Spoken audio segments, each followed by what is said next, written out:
Hi everyone. Today I'm bringing you a detailed tutorial on how to set up and link your smartwatch with an Android device using the Fit Pro app. For this guide, I'm using a Xiaomi Poco phone, so keep in mind that menu layouts might vary slightly on other brands. Before we begin, make sure your Bluetooth and GPS are turned on.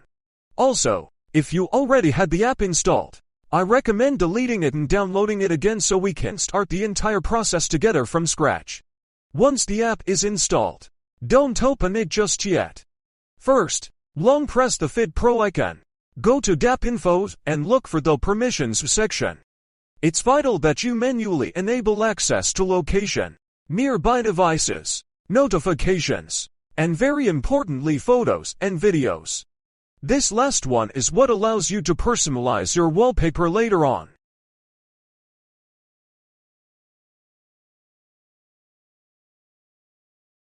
Now, let's open the app.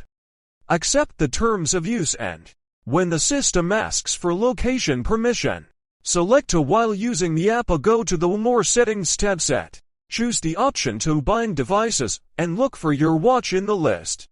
Quick tip: if your watch doesn't appear, factory reset the watch and restart the search from the app.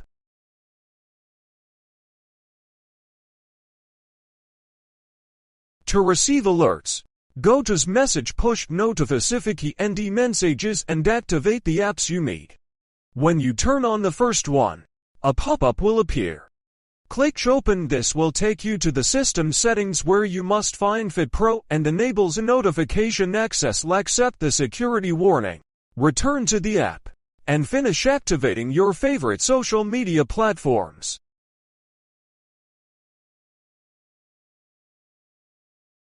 If you want to set a photo from your gallery, go to the dial settings or configuration and diasphoras. When picking an image, you'll see an orange button that's as a select. Make sure to choose allow full access to your gallery so your photos are visible. Once you've picked your image, click Installs and wait a moment for the upload to finish.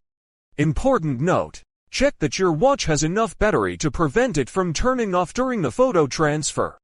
If this tutorial was helpful to you, I'd really appreciate it if you subscribe to the channel and leave a comment. Greetings to everyone, and I'll see you in the next video.